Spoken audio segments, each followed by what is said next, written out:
And Darley, do you have any questions you'd like to ask before we get started?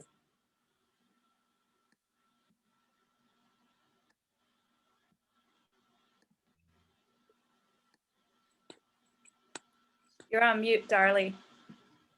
Oh, you can just select no from the participant screen. That'd be fine. Let's go ahead and get started then with naming compounds. So I'm going to do my share screen. So I have to put my camera here kind of in my face.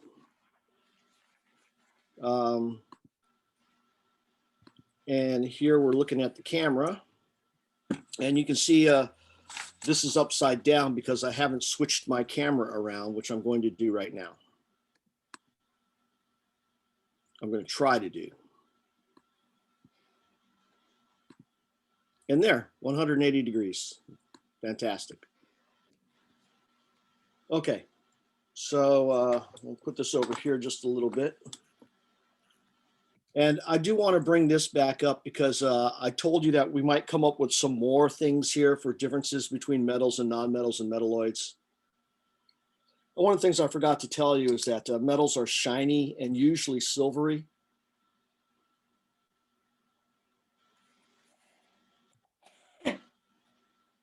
And nonmetals are usually dull and not silvery.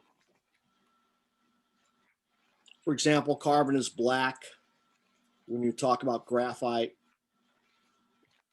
Let's see, phosphorus, there's red phosphorus and there's white phosphorus, so red or white. Chlorine gas is green, et cetera, et cetera. So these things are not silvery and they're dull. Okay, and metalloids for this one, which we were talking about silicon specifically, silicon is shiny. So that's another character or property of these types of substances. Okay, so I'm going to put that off to the side now. And we're going to talk about naming compounds and getting the formulas of compounds. So formulas and names of compounds.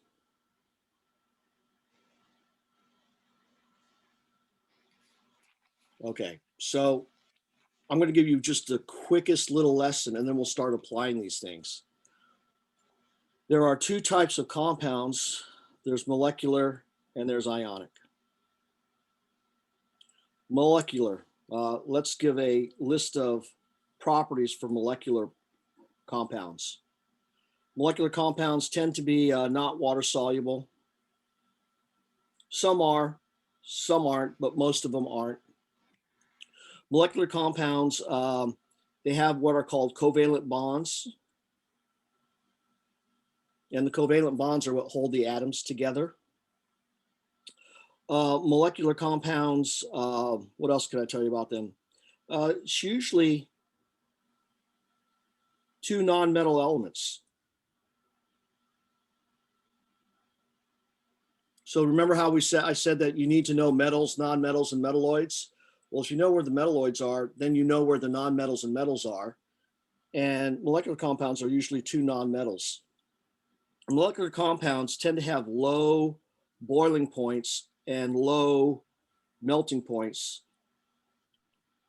Just like when we looked at metals versus non-metals, not only do non-metals tend to have lower melting points and boiling points, but so do molecular compounds. What else can I tell you about molecular compounds? Let's see. The smallest unit is a molecule.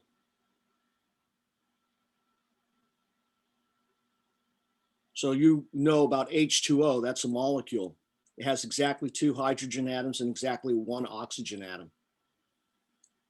And H2O2 is hydrogen peroxide. It has exactly two hydrogen atoms and exactly two oxygen atoms. So those things are called molecules. With these molecules, they can be polar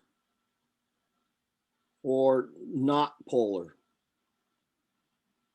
And so this refers to charge, and we'll learn more about this later, but you've got to imagine that molecules are made out of atoms. Atoms are made out of protons and electrons. So there are charges in molecules. And if you can kind of shove the electrons kind of to one side of the molecule, it'll make that side slightly negative. And if you have less electrons on the other side, that's going to be slightly positive. That's polar. So a polar molecule has kind of a slightly positive charge and a slightly negative charge. Whereas a not polar molecule, there's no differentiation between the charge. So you see this little symbol here? That is the Greek letter delta. And I believe it's a lowercase delta. Looks like an S with a tail that whips back around. And when you say delta positive, that means slightly positive. I use the word slightly because slightly begins with an S, which kind of matches the symbol.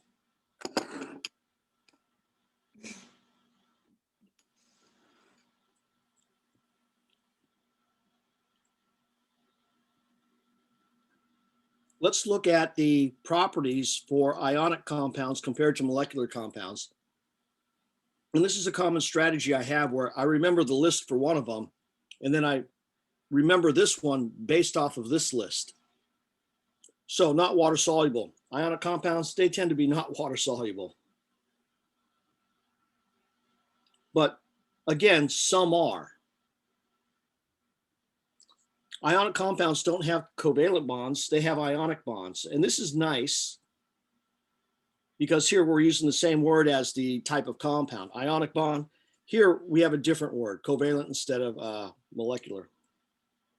And it's usually a metal and a non-metal.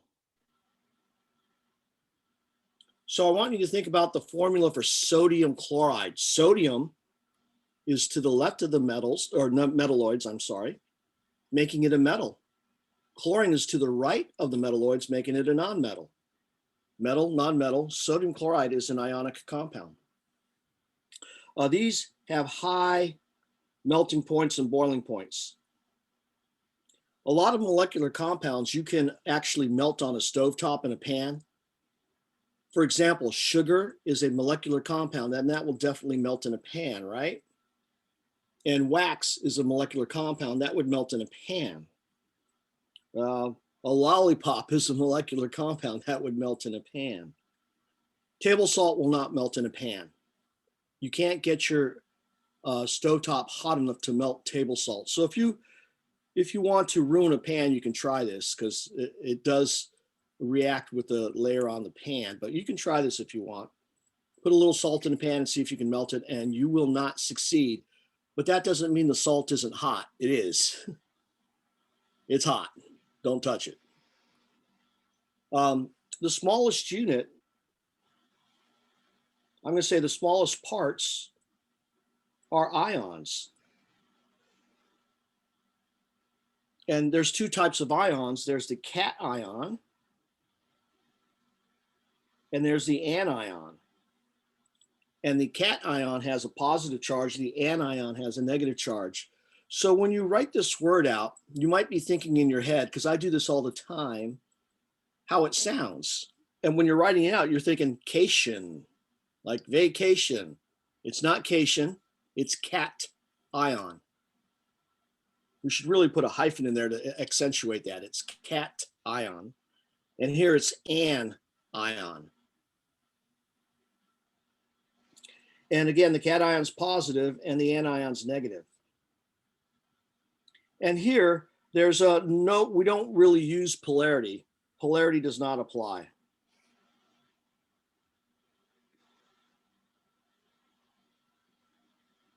Now, if they do dissolve in water, the solution will conduct electricity. If dissolved in water, the solution conducts electricity. And over here for the molecular compounds, if dissolved in water,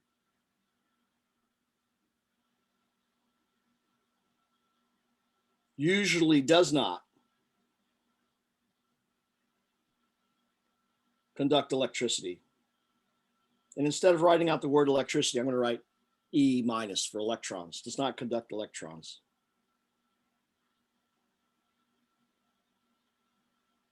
And so these are some attributes of molecular compounds and ionic compounds.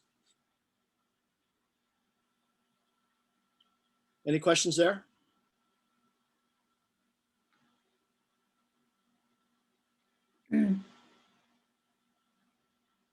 So now we're going to look at, kind of the stuff of today's lab, which is formulas of these guys and their names. But I do want to give you another little list about molecular and ionic. So when we're ready to go on, give me a little thumbs up that you're ready to move forward.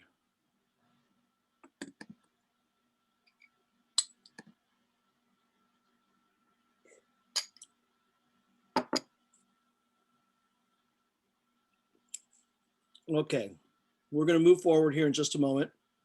And now, instead of just this, which is properties, we're going to be looking at formulas specifically.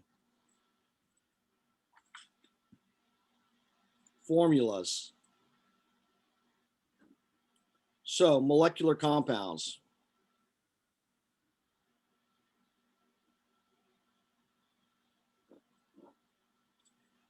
For the formulas of molecular compounds, the formula is neutral.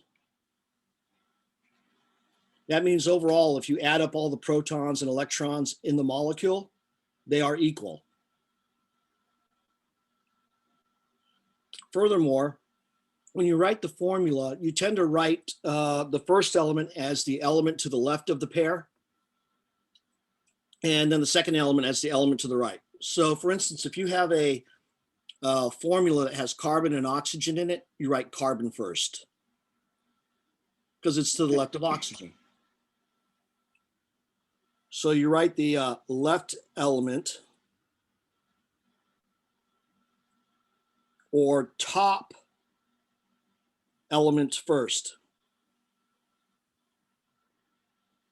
So when I say the top element, let's say you have a compound made of, I don't know, carbon and fluorine, not fluorine, they're in the same period. Carbon and chlorine, you're going to write carbon first because it's above chlorine. Okay, and you use a subscript.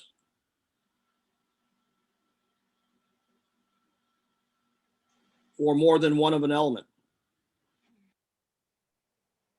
So if we have CO2, this is one carbon and this is two oxygens.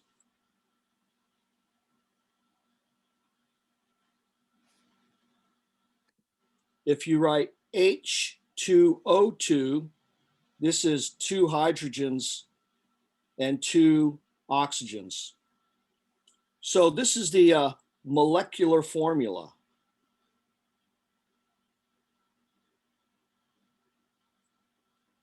Now there's also something called the empirical formula.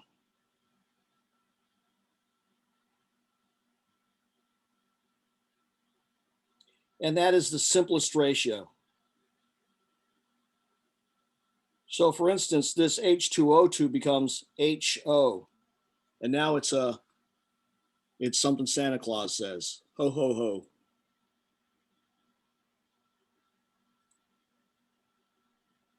Sometimes the molecular formula is the empirical formula. For instance, if you look at CO2, that can't be simplified. So that is the molecular formula and it is the empirical formula.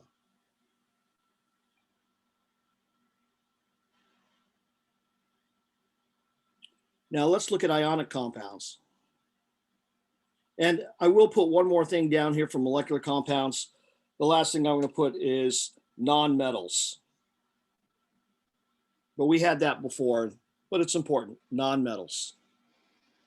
So for ionic compounds, I'm going to put down here, instead of nonmetals, I'm going to put metal and nonmetal. So I'm bouncing off of this list over here. They are neutral. So overall, no charge. And here you write the cation first. And I don't think I need to write that you write the anion second, because clearly if there's a cation and an anion and you're writing the cation first, the anion comes second. And you use subscripts.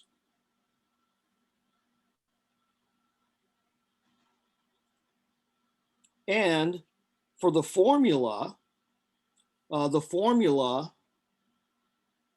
is called usually a unit formula,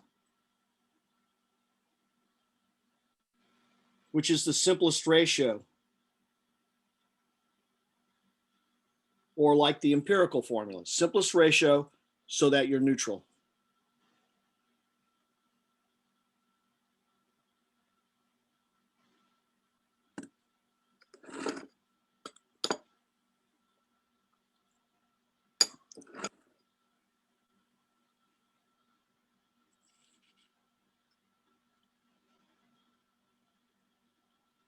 When you're ready to move forward, go ahead and give me a thumbs up.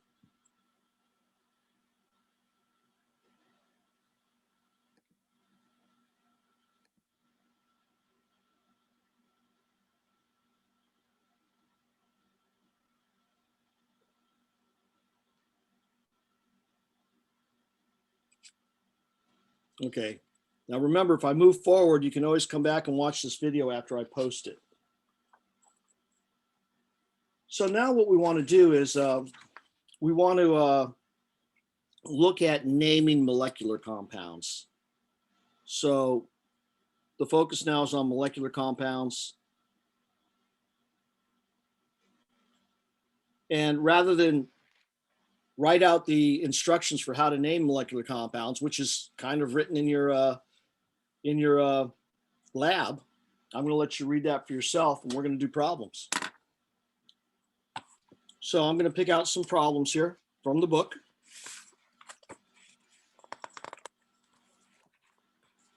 So let's see.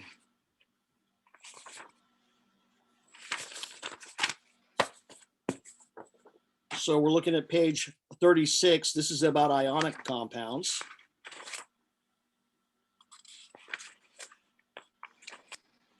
And here we keep going along. And finally, we get to this problem right here, number 58. So how do I know this is about molecular compounds? And the answer is, well, I see nitrogen here and I see oxygen here. Both are nonmetals, it's molecular. Same for all of these, two nonmetals, therefore it's molecular. Any questions about that? Okay, so how do we name these molecular compounds? Well, you name the first element first and you name the second element second. The first element is element 1, I'll call it, and the second element is elamide 2. So that's the second element. And here you use prefixes sometimes, but not always. So let's look at A, and I'm going to show you how to name A. It would be dinitrogen. So there's that prefix, di. Element 1 is nitrogen, so dinitrogen. Now the second element is oxygen, so we don't use oxygen over here, we use oxide, elamide. But since there's 5 of them, we write pentaoxide, and sometimes we combine the O and the A together from penta and O from oxide, get rid of the A and call it pentoxide. That's what we normally do. So this is the name for A. And you can see we used prefixes to tell you how many of each element right off the bat. So what are the prefixes you need to know? You need to know 1 through 10.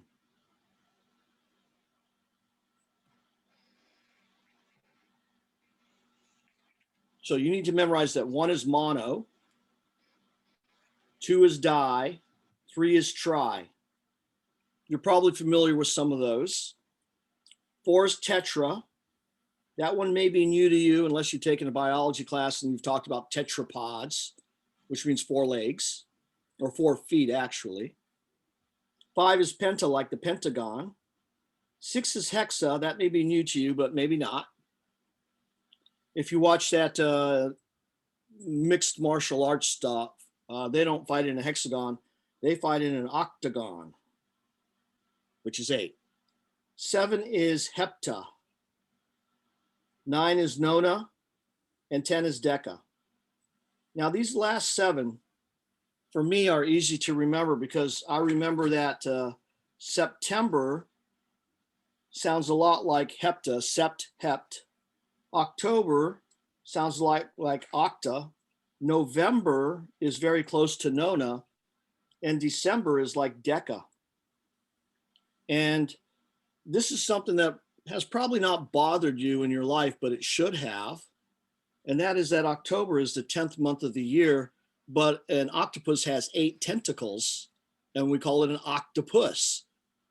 So for an octopus, oct is 8, and for October, oct is 10.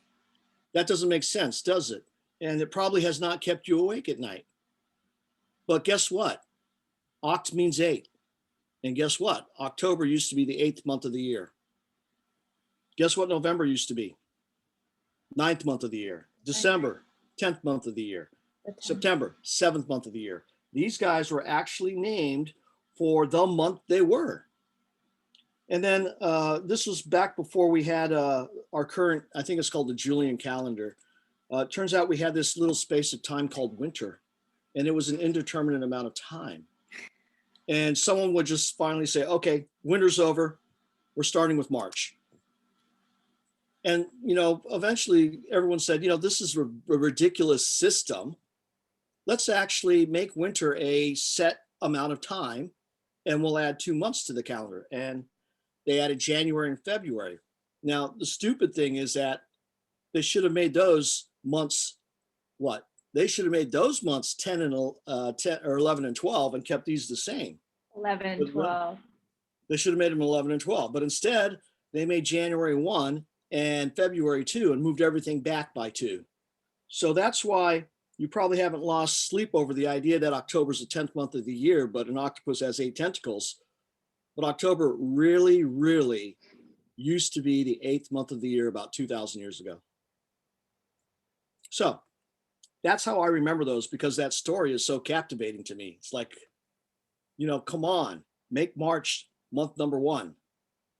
Why do we have to make January? Why do you have to make a winter month the first month? Why don't you make March the first month? Because that's when spring starts. No, it's too simple. Let's confuse chemistry students in the future. That was the idea. Okay, that wasn't the idea, but you get it. There's other countries that have named their months after the presidents and the president's family. Oh, okay. Turkmenistan. So Yeah. Let's take a look at B. B is going to be tetra, phosphorus, and then tri, not sulfur, but you have to make it an ide. So not sulfur, but sulfide.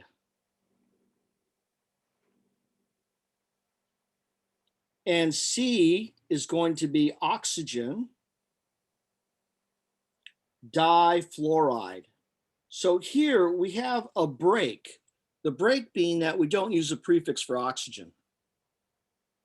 So the rule we're going to follow is that for the first element, you use a prefix if there's more than one. If there's one, you don't. For the second element, you always use a prefix. That's the rule we're going to follow. The book doesn't follow that rule, but we're going to follow it because it makes more sense and people will understand what you're talking about better if you follow that rule. So we will always use a prefix for the second element. So for D, we have xenon, tetrafluoride. Any questions about how to name molecular compounds?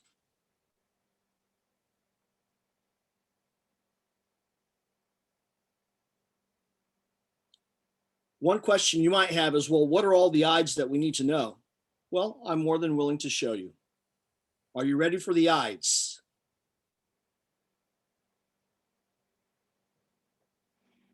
Well, regardless, I'm going to give them to you. So let me get a fresh piece of paper here.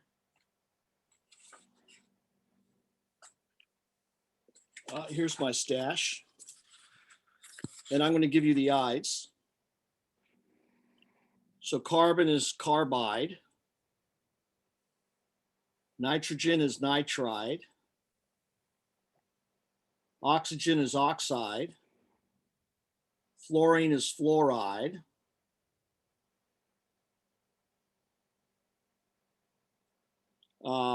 Phosphorus is phosphide. Sulfur is sulfide. Chlorine is chloride. Selenium is selenide. Tellurium is telluride. There's actually a town in Colorado named Telluride where they used to mine tellurium. Bromine is bromide. And iodine is iodide. So those are the ides. Any questions?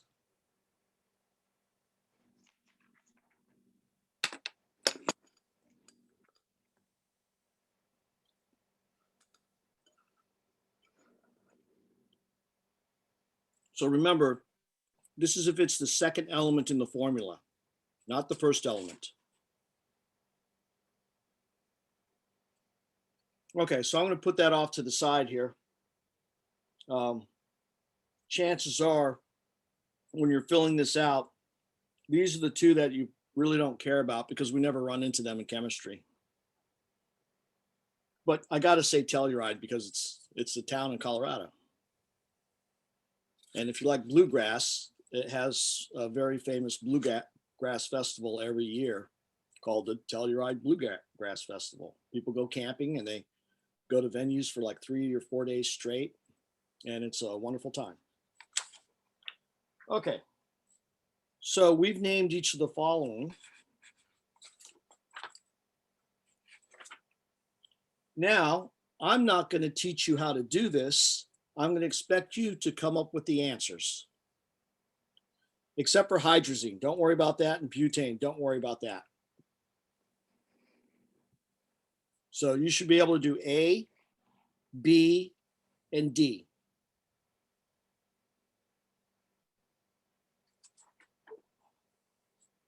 When you're done, give me a thumbs up.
So we're only doing A, B, and D.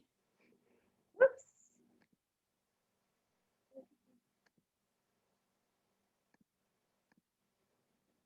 Okay, we got a couple of completers.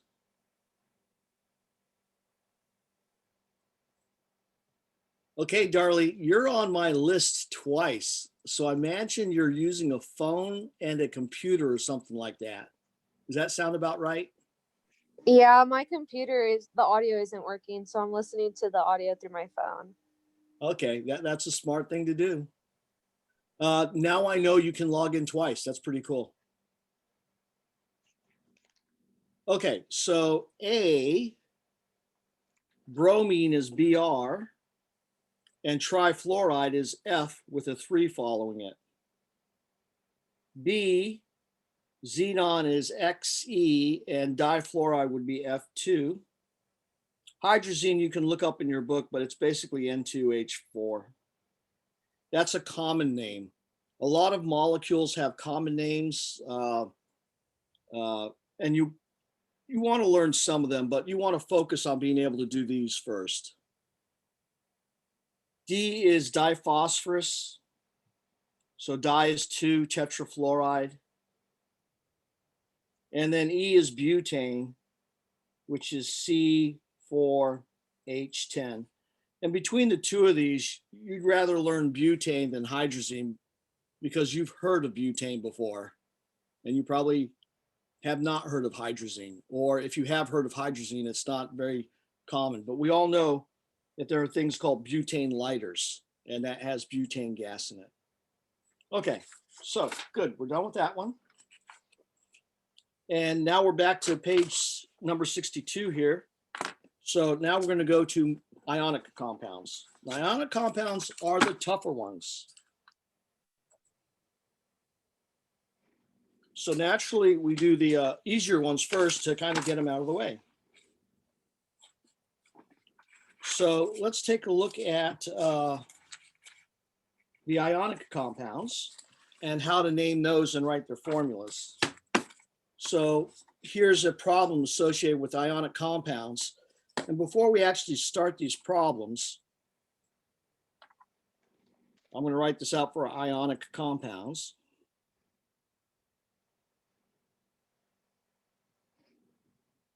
What you want to be able to do for ionic compounds is if you're given the name,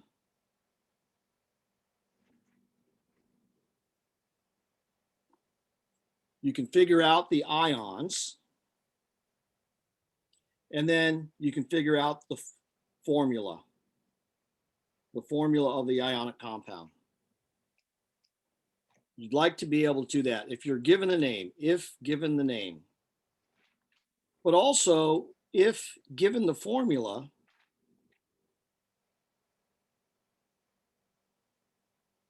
you want to be able to figure out the ions and then figure out the name.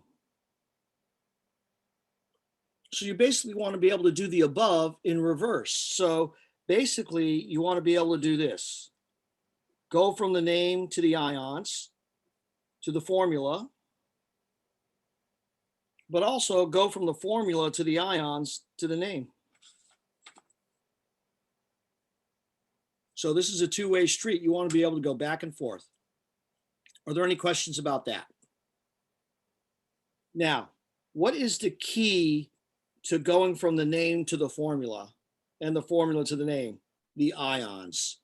You need to learn the ions. No ifs, ands, or buts. And it's really hard because there are different types of ions. So what type of ions are there? There are cations. These are usually metals. And they have a positive charge.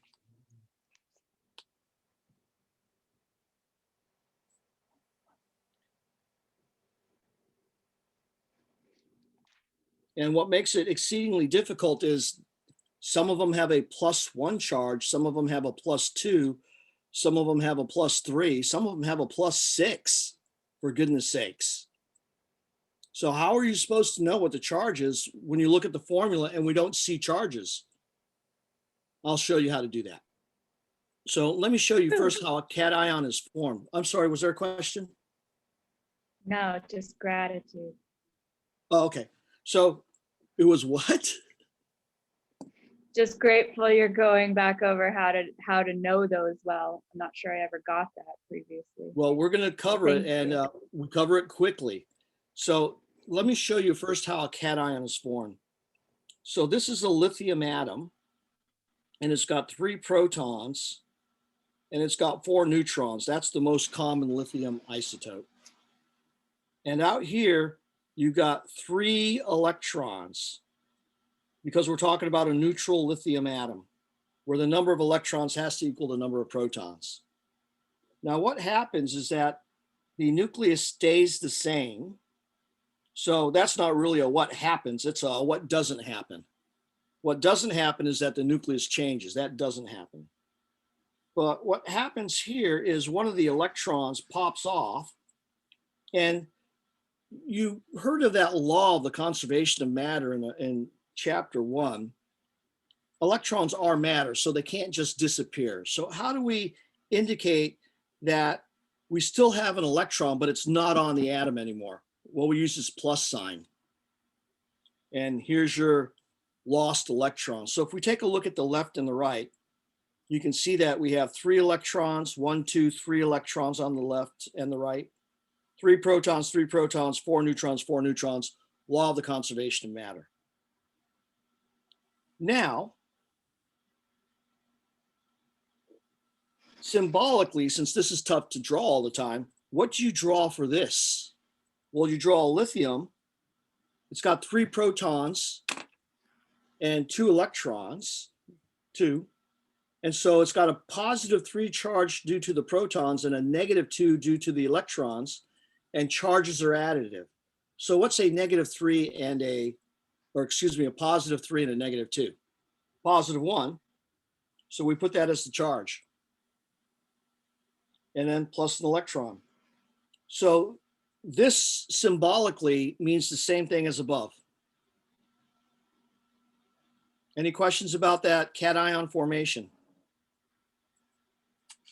So I'm going to draw another drawing for you, and you have to figure out what this looks like, okay?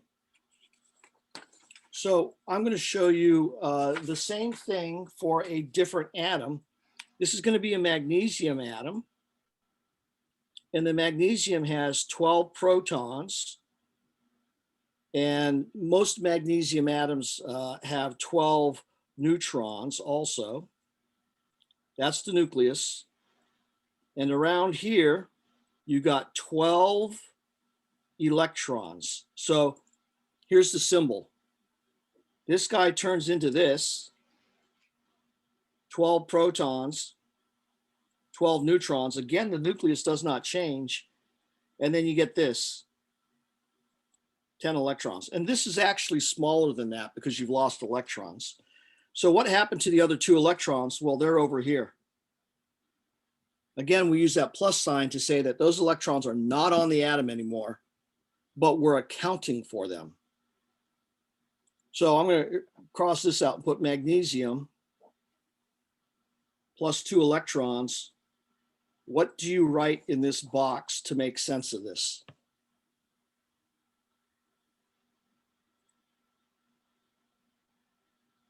When you're Mg done, give me a little thumbs up. or 2 plus. Oh.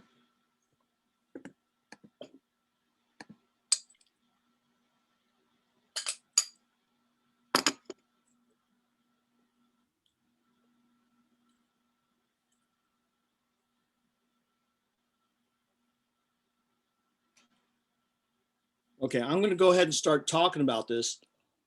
So let's say we were just looking at this picture right here and none of the rest of it. How do we know what to write? And the answer is because it has 12 protons. We look at the periodic table, the atomic number of magnesium is 12, so we know right away we would write magnesium. What charge would we write on this? If we write nothing, it means 0 charge.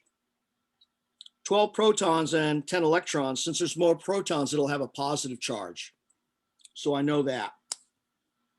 Well, how many more protons and electrons? 2. So it's a 2 plus charge. Now, in your book, I believe they would write it this way, with the plus after the 2 instead of before. And the reason for that is so that you don't think that it's magnesium squared. Because if you put the plus afterwards, you know there's something hinky. It means it's a charge. I double down on it. I put a circle around my charges so you can really tell that's a charge. Fair enough? Any questions about this ion? Yep. Okay. Nope. So let me do another one for you. It's got 8 protons and it's got 8 neutrons. And it's got 8 electrons. And when it changes, I actually have to get rid of this. I'm gonna use a little whiteout. I don't usually do this. And I'm gonna put plus 2 electrons. And then over here, I'm gonna draw 8 protons, 8 neutrons. And of course, it's a little bigger because it's got 2 more electrons, and I'm gonna write 10 electrons. So I want you to write out the reaction that's occurring here.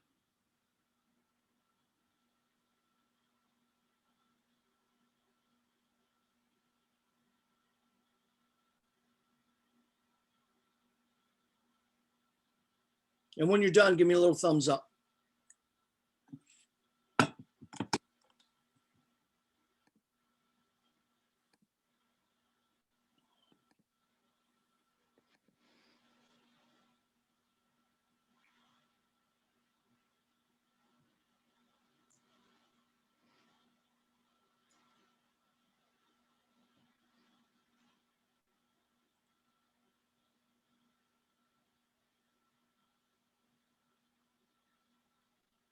So what has 8 protons in the nucleus?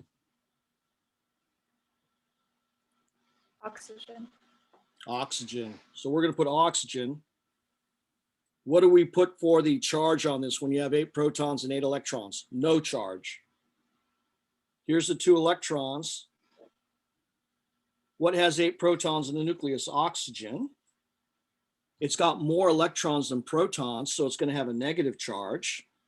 And since there's 2 more electrons than protons, it's -2. So what we've just drawn is anion formation of the oxide anion. Any question about that? Are we good to go? That's the question I want you to answer. Are we good to go? Good.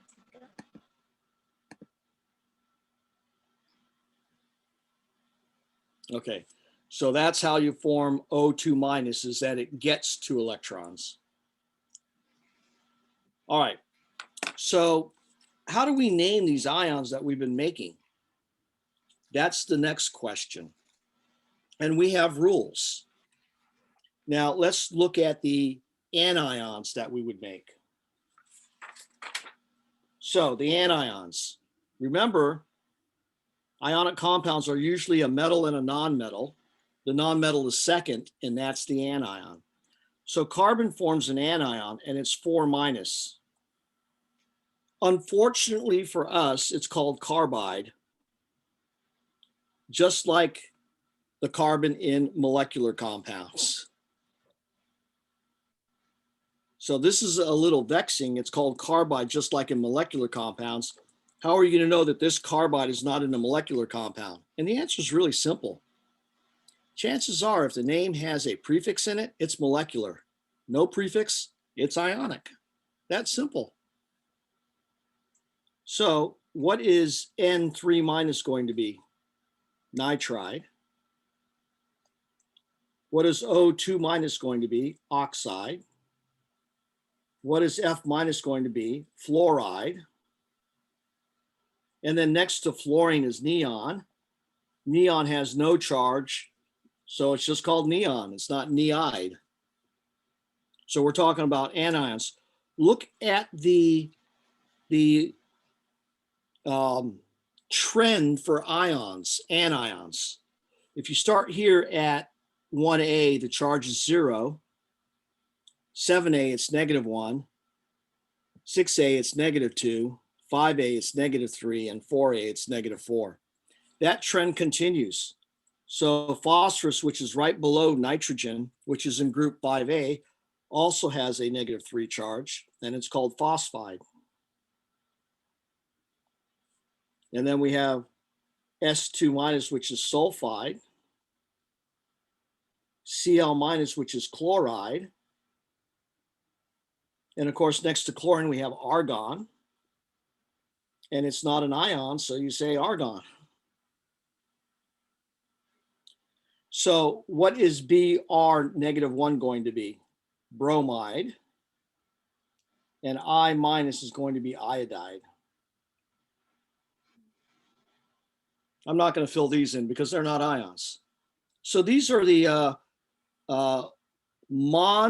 atomic ions you should memorize. Monatomic means one atom. Now, there are things called polyatomic anions. We're not going to go over all of them. I'm just going to give you an example of one so that you know what they are. And you're going to have to read the book and read my little handout thing to learn what polyatomic ions I want you to learn. So if monatomic means one element, what does polyatomic mean? More than one element. So let's take a look at polyatomic anions.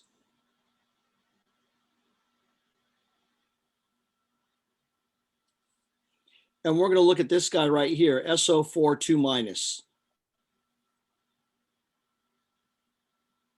This is called sulfate.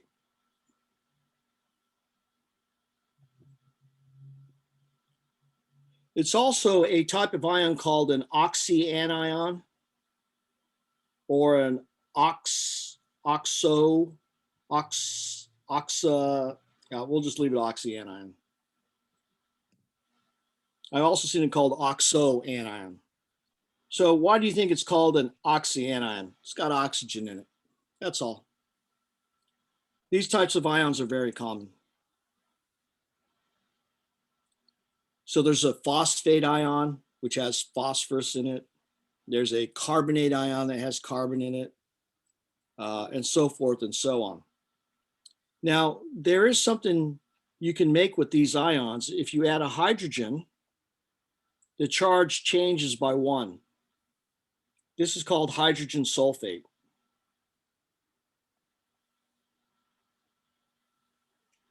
And the reason it's called hydrogen sulfate is it looks like it's made from a sulfate ion and you added a hydrogen to it. But it's more than that. You actually add an H plus to it. So you should know this also. Here's another example of a polyatomic ion. ClO3 -1 is called chlorate. Now, sulfate also has this trend that I'm going to show you, but chloride, I wrote this down wrong. I think I said chlorate, but I wrote chloride. Chlorate.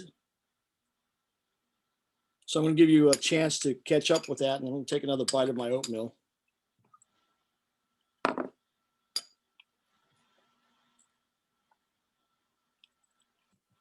Now, what is this formula compared to the one above? Same number of chlorines, different number of oxygens, same charge. And it's called chlorite. So an 8 has one more oxygen than the chlorite, but the same charge and the same amount of the other element. You can actually have 4 oxygens, and you can actually have 1 oxygen. Same charge for all of them. Same number of chlorines for all of them. Different number of oxygens. This one's called hypochlorite.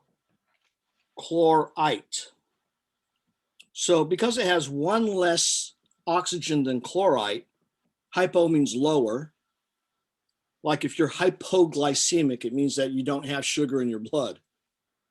You're low. So hypochlorite. And then if you take a look at this one, what would 1 more oxygen be? What's elevated? What do you call a kid when their activity is elevated? Hyper. But you say chlorate because this is elevated above chlorate. Now, these two words sound an awful lot alike, especially if you're speaking quickly. So scientists decided we're going to get rid of the high and just call it perchlorate. So this is a trend. So what would the sulfite look like based on this trend? Well, the sulfite should have 1 less oxygen and a -2 charge. So SO3 2- would be sulfite. So in general, you want to memorize the 8s, be able to figure out the ites, and also be able to figure out those with hydrogen. So memorize the 8s. The ones I want you to memorize are, in the lab write-up or the lab description. And you can always ask questions about those later, but you want to memorize these polyatomic anions.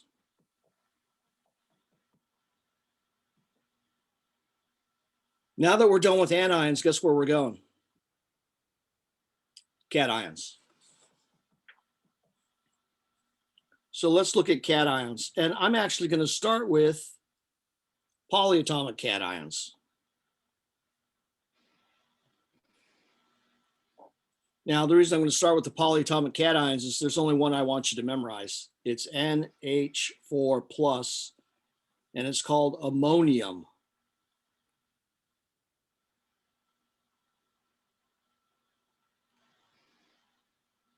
Now, what about the monoatomic or monatomic?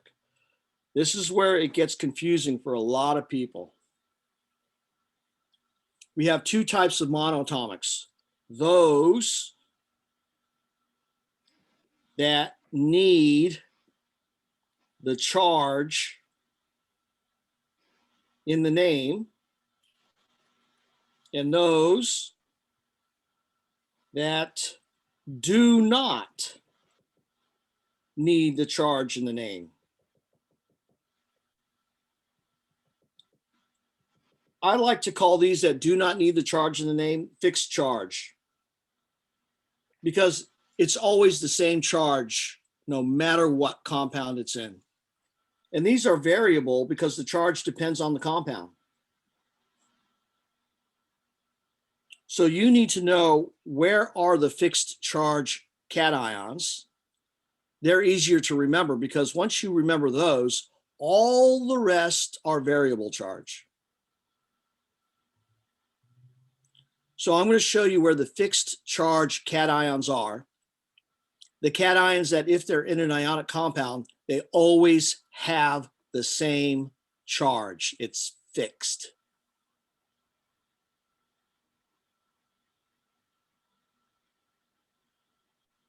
So another way to think about these is that we're talking about cations that are like currency. A dollar bill is a dollar bill. And the variable charge ones are like IOUs, which can be any amount, right? So we've got currency and IOUs. So let's look at the fixed charge ions. Fixed charge cations.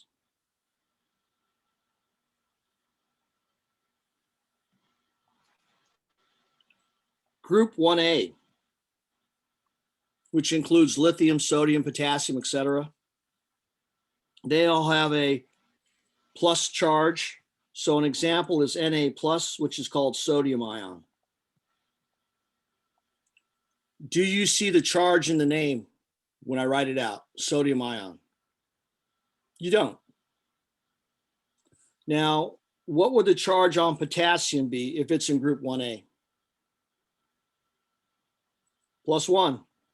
What's the name of it? Potassium ion. Group 2A is the same, only different, because it has a +2 charge. So magnesium has a +2 charge in any ionic compound it exists in. It's always a +2, and it's called magnesium ion. And calcium is the same way. It's called calcium ion. Group 3A. So there's really only one ion we're interested in group 3A, and that's aluminum. It's a +3, and it's called aluminum ion. But if you look at the periodic table and you look at the elements also in group 3, like boron, what's the charge on a boron ion? And the answer is, well, boron's a metalloid, so I don't know if it forms an ion. But if it did form an ion, what would you expect for the charge? +3. Gallium is also on the periodic table below aluminum. If that forms a ionic compound, what would the charge on gallium be? +3. Then there's two more. There's zinc, which is always a +2, and there's silver ion, which is always a +1. So you just have to memorize these two. Now, I'm going to show you how I memorized these two plus aluminum. If you look on your periodic table, aluminum is here in group 3A. Next to it, there's a zinc. And then next to it and below, there's a silver. So if you look at your periodic table, it's like a little staircase of elements. And if you know that aluminum is a +3 in group 3A, you can go down the staircase and write +2 and +1. So it's a little staircase going up 1, 2, 3 or down 3, 2, 1. That's how I remember zinc and silver. That's my trick.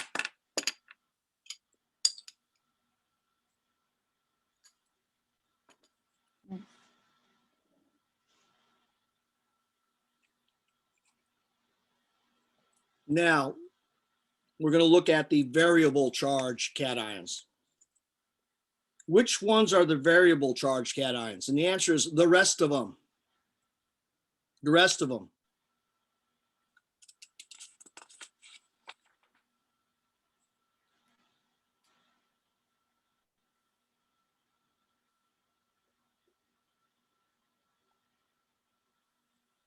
So there's something called copper +1, and there's something called copper +2. Depending on the compound that you find, copper could be a 1 or it could be a 2. We're going to use the IUPAC naming system. So that means the rules for naming these, not the common names. The rule for naming this is you call it copper, parentheses 1, ion. And that's a Roman numeral. That Roman numeral tells you the charge.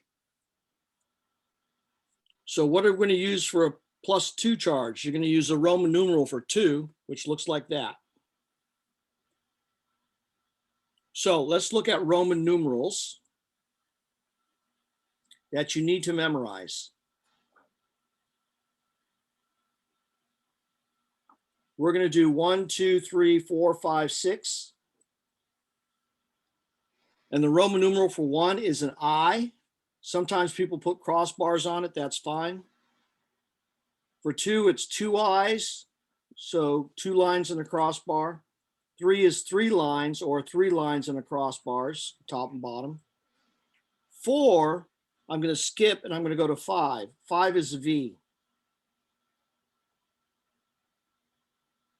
So 4 is the 1 before 5, right? It's the number before 5. 4 is the 1 before 5. So here's a 5 and here's a 1 before 5. That's 4. The 1 before 5. So guess what 6 is compared to 5? 1 after. The 1 after. So know those Roman numerals. So what do you call this guy?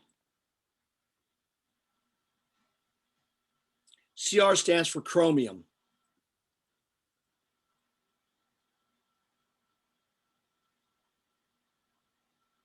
Chromium 6 ion. That's it.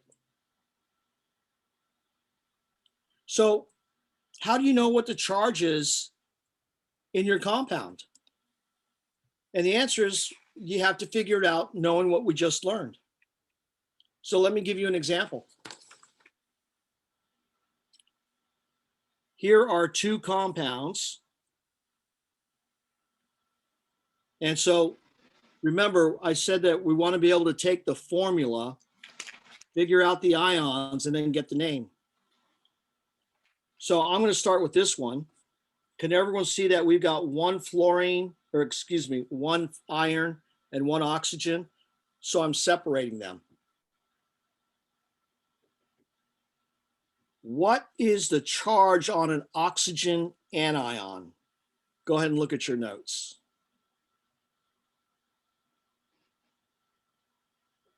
-2. -2, excellent. Now we need to figure out what this iron is. But the rule is that this formula has to be neutral. Now we've got a -2 charge here.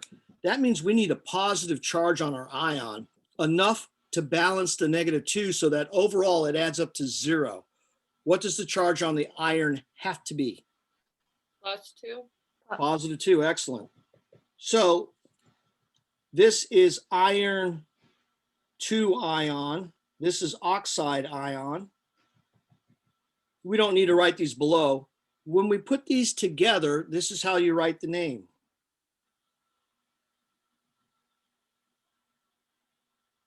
There's a space between the 2 and the oxide, but you write iron 2 oxide. We don't write ion in here. How do we know this is an ionic compound? Roman numeral. Any questions about this guy?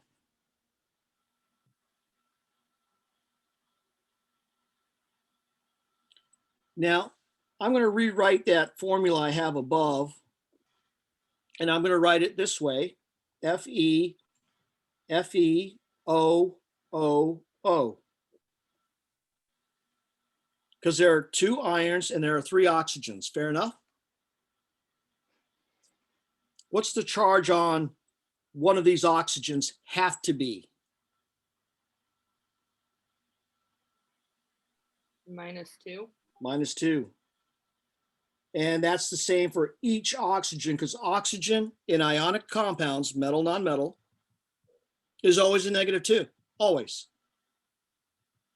What's the total amount of negative charge I have here? -6. What's the total charge, positive charge I have to have over here? +6. +6. And how do we make that happen with only 2 irons? Each iron has to have a +3 charge. That's right. And we would call one of these iron 3 ion, and one of these would be called oxide ion. And we put it together and we get iron 3 oxide. So this is weird. We don't have 3 irons, but it says iron 3 oxide. Why does it say iron 3? Because each iron has a charge of +3. It's the charge, not how many. And do you see that we did not use a prefix? We did not say di-iron 2. We did not say trioxide. How come we don't have to use prefixes here? Well, now we're going to do the reverse. I'm going to give you a name and we're going to figure out the formula. So this is a tricky one. Copper 1 sulfide and copper 2 sulfide. I think this is actually easier than the other one, going from the name to the formula. So the key is the ions. What's a copper 1 ion look like? For the symbol. Positive. That's it. Look at the periodic table. What's the sulfide ion have for a charge? It's in the same group as oxygen, so it should have the same charge as an oxygen.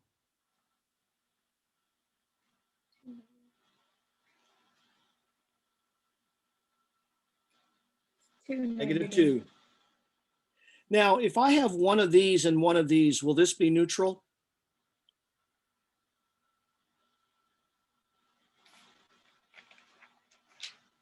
If I have one of each, will it be neutral? No. No. No. So we have to figure out what the right ratio is. Doesn't it make sense that we want another copper? Would that be neutral? Yeah. Yeah. We can't say we want half of a sulfur because you can't cut atoms in half. Okay, so how would we write the formula of this where we have 2 of those and 1 of those? Cu2. That's copper 1 sulfide. Yes.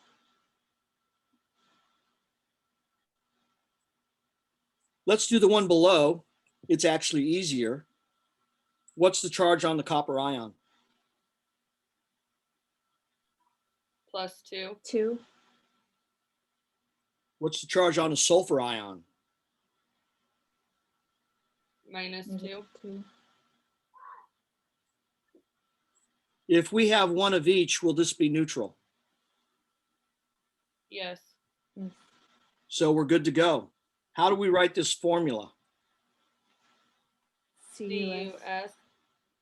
So here, this is copper 2 sulfide, and this is copper 1 sulfide.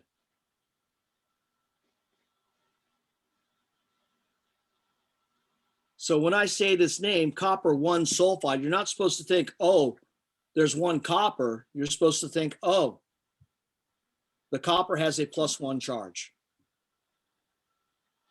And when I call this copper 2 sulfide, what does the 2 tell us? Cation. More Variable than that. charge. +2 charge. Yeah. And that's how you name these. Let's look at something a little more complicated. What if we have calcium, actually, I'm gonna do aluminum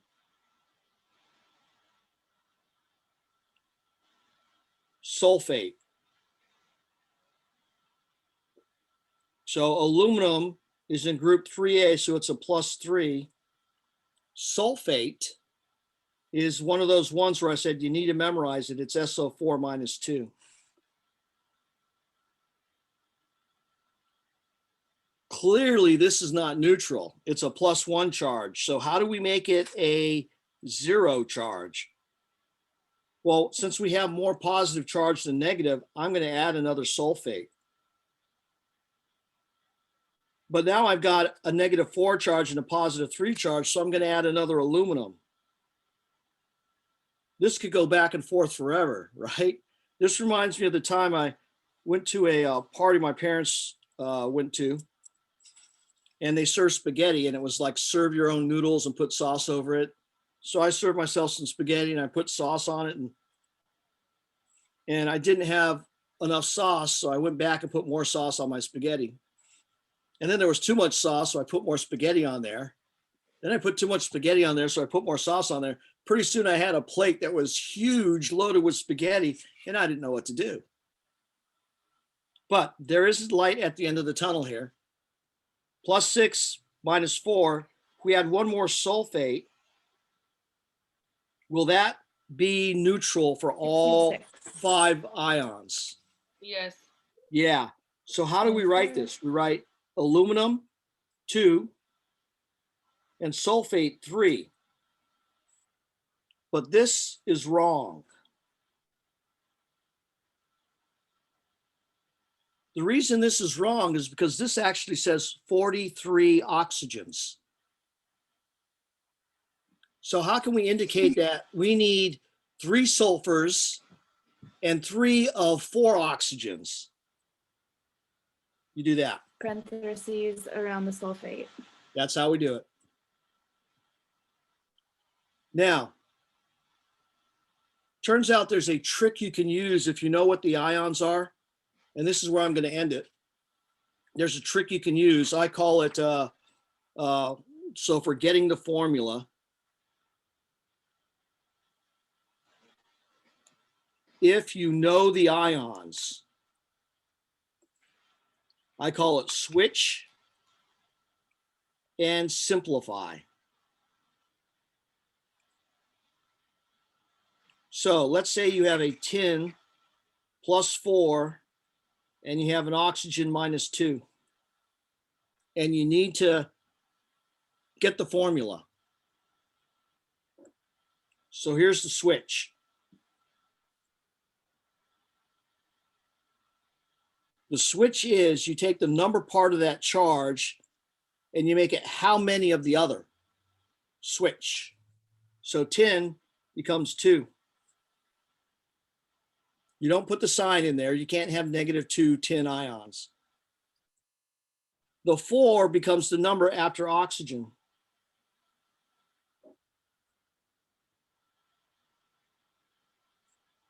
The simplify is as follows. Since 2 is divisible by 2 and 4 is divisible by 2, you divide by 2. 2 becomes 1. In that case, we don't write anything, and 4 becomes 2. And this is tin 4 oxide. If we go back to that aluminum example,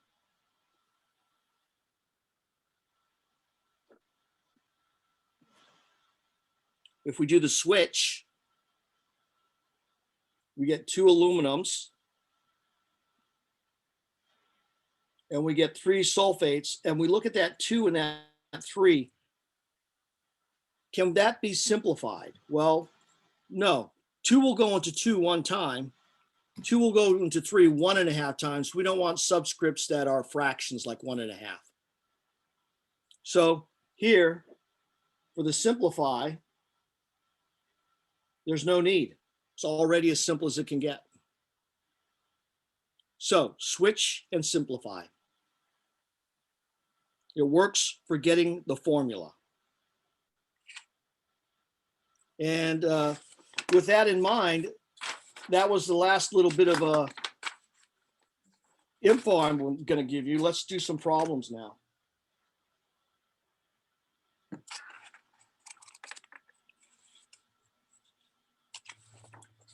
Okay, so you're going to need a periodic table here.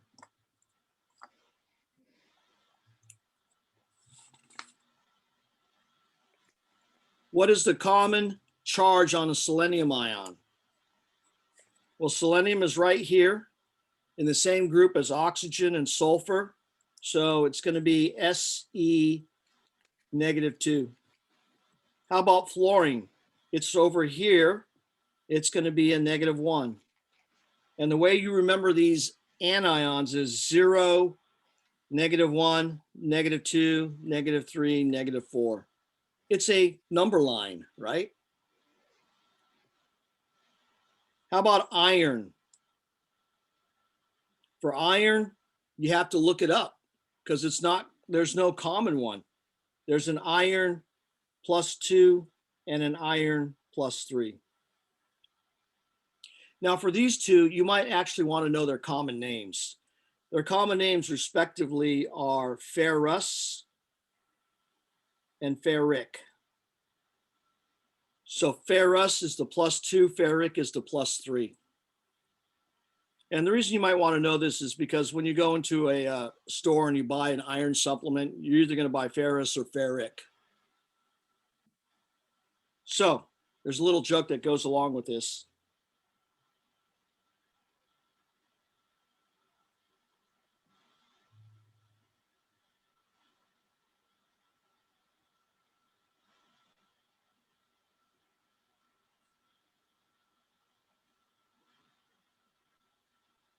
What do you call that?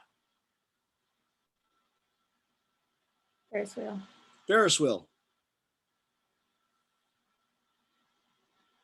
I think it's funny.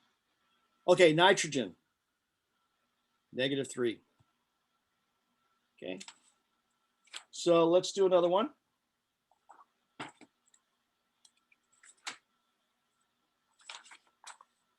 Give the symbol, including the charge for each of the following ions.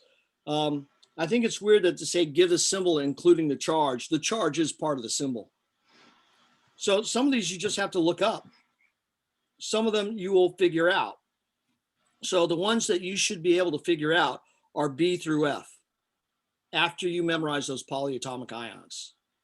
So permanganate looks like this, MnO4 -1. Nitrite.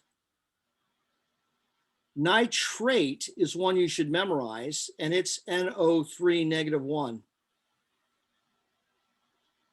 So what is the difference between an 8 and an ite? 1 oxygen. So nitrite is NO2 -1.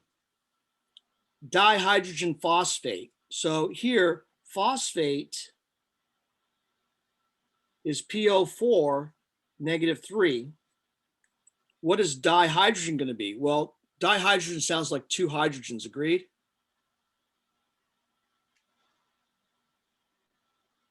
So you're going to add 2 hydrogens to this and then PO4, but you're also going to change the charge by 2.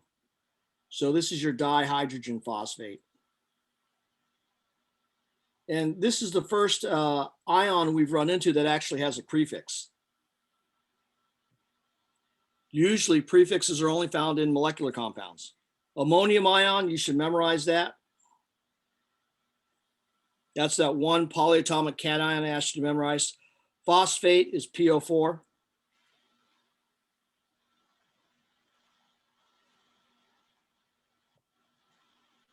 And sulfite, the way you would get sulfite is start with sulfate. Sulfate is the one you should memorize. If that's sulfate, what does sulfite look like?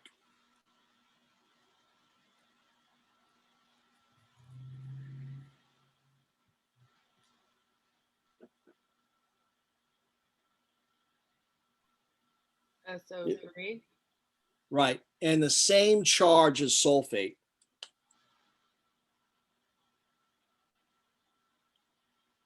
So when we go to those 8s and 9s, they all have the same charge as the 8 one. That didn't sound right. As the one that's an 8.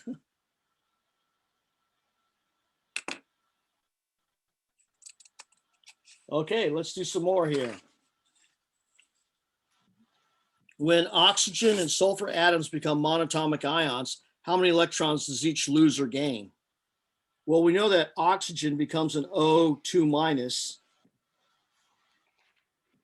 So here, to get a -2 charge, are you going to gain electrons or lose them? This beginning oxygen, does it gain electrons to get a -2 or does it lose them? Loses them.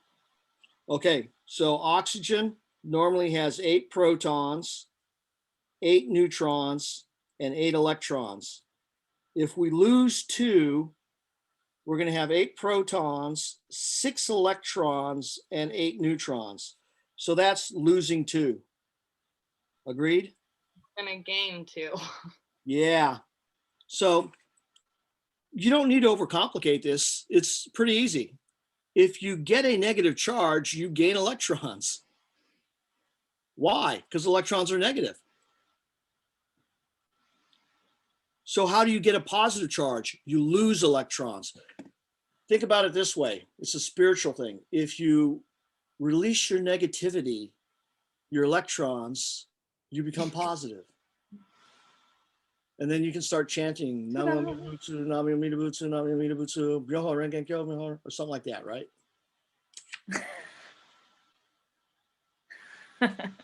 You like that? So the way to think about it is if you gain electrons, you're going to become negative. If you give away electrons, your negativity, you're going to become positive. Okay. Now, which noble gas atom has the same number of electrons as an oxide ion? So this oxide ion gains electrons. It goes from 8 to 10 electrons. What has 10 electrons? Well, we look at our periodic table and we're going to say, okay, 10 electrons, 10 protons. Boom, neon.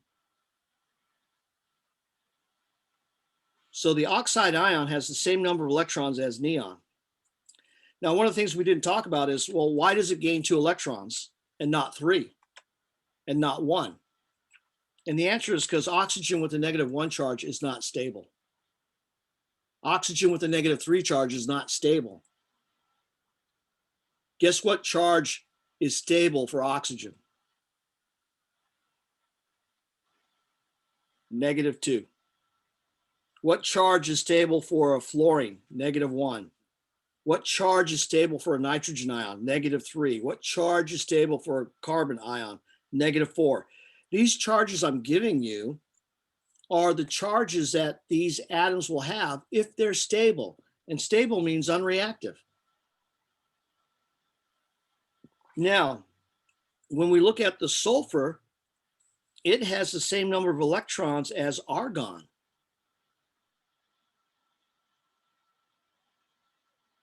Electrons as neon. A chloride has the same number of electrons as argon. It's like every one of these elements is trying to get the same number of electrons as a noble gas. And it's not that they're trying. It just so happens that if they get that number of electrons, they tend to be stable. That means they stay that way. And should that be so surprising?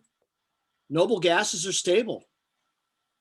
So when you get the same number of electrons as a noble gas, guess what? You're kind of stable. Well, what's the difference between an ion and a noble gas? And the answer is noble gases have no charge. So they're not attracted to anything. But this is going to have a -2 charge. Will it be attracted to things? It's going to be attracted to things that have a positive charge because opposites attract. So while it is stable, it does have chemical reactivity because it's attracted to oppositely charged ions.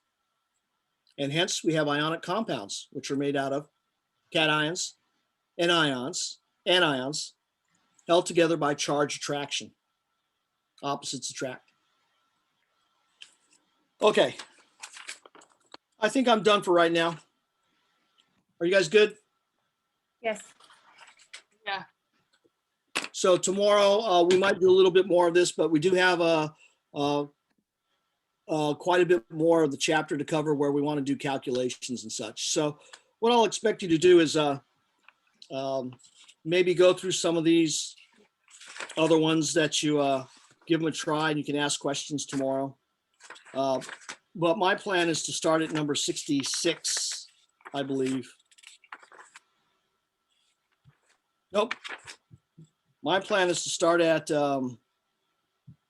number 66 tomorrow and go to about, number, I don't know. We won't do every one of them, but we'll do some of them. But we do have a bit more that we want to cover tomorrow and Monday before you have your exam on Thursday.